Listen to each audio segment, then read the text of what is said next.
జీతాలు జీతాలు జీతాలు జీతాలు జీతాలు జీతాలు జీతాలు పండగ మమ్మల్ని పండగ మమ్మల్ని పండగ మమ్మల్ని పండగ మమ్మల్ని పండగ మమ్మల్ని పండగ జీతాలు పండగ జీతాలు సంక్రాంతికి జీతాలు సంక్రాంతి ముందు జీతాలు సంక్రాంతి ముందు జీతాలు సంక్రాంతి ముందు జీతాలు మమ్మల్ని పస్తు మమ్మల్ని పస్తు మమ్మల్ని పస్తు మమ్మల్ని పస్తు మమ్మల్ని పస్తులో మమ్మల్ని పస్తులో జీతాలు జీతాలు జీతాలు జీతాలు పారిశుద్ధ కార్మికులకు జీతాలు పారిశుద్ధ కార్మికులకు జీతాలు పారిశుద్ధ కార్మికులకు జీతాలు స్కూల్ స్వీపర్లకు జీతాలు స్కూల్ స్వీపర్లకు జీతాలు స్కూల్ స్వీపర్లకు జీతాలు స్కూల్ స్వీపర్లకు జీతాలు పారిశుద్ధ కార్మికులకు జీతాలు పారిశుద్ధ కార్మికులకు జీతాలు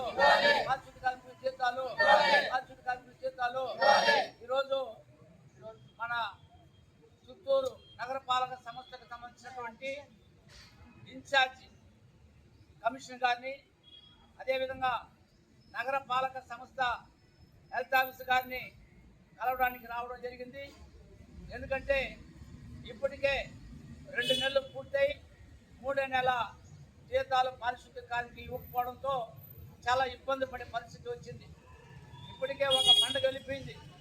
ఈ ప్రపంచంలోనే అతి పెద్ద పండుగ క్రిస్మస్ పండుగ.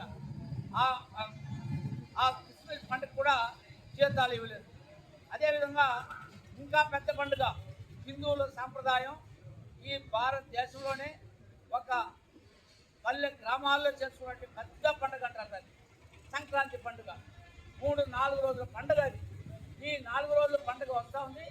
ఇప్పటికి కూడా మాకు జీతాలు ఇవ్వకపోతే మేము ఏం తినాలా, మా పిల్లలకు బట్టలు పెట్టాలా, పెద్దోళ్ళకు బట్టలు పెట్టాలా, అన్ని రకాల సమస్యలు పండుగ రోజు ఉంది. కాబట్టి ఇప్పటికైనా ఇన్ఛార్జ్ కమిషనర్ గారు హెల్త్ ఆఫీసర్ గారు జోక్యం చేసుకొని వెంటనే మా జీతాలు మాకు వెంటనే ఇచ్చే విధంగా పరిష్కారం చేసే విధంగా చర్యలు తీసుకోవాలా.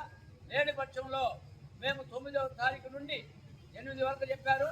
మేము 9వ తారీఖు నుండి మేము నిరాహార దీక్ష, లేకపోతే జిల్లా కలెక్టర్ కార్యాలయం ముందు నిరాహార దీక్ష చేపట్టడానికి మా యూనియన్ అంతా కూడా ఏకీకృతంగా తీర్మానించింది. ఇప్పటికైనా అధికారులు స్పందించాలని, లేని పక్షంలో పెద్ద ఎత్తున ఉద్యమం చేపడతాం, ప్రదర్శన చేపడతాం, ప్రజలకు తెలియజేస్తాం. ప్రజలకు దశల వారీగా ప్రజలకు అందరూ కూడా తెలాల, మాకు జీతాలు రాలేదు, ఈ మారి మా భవిష్యత్, ఈ మారి ఉండాలి మా పరిస్థితి అని ప్రజలు కూడా తెలియజేస్తుండగా మేము చర్యలు తీసుకోబోతాం. కాబట్టి మన అధికారులు వెంటనే స్పందించాలని కూడా ఈ సందర్భంగా డిమాండ్ ఇచ్చాం. అధికారులు ఏమో 8-9 లోపల మీ జీతాలు వచ్చే విధంగా మేము పరిష్కరిస్తామని హామీ ఇచ్చారు.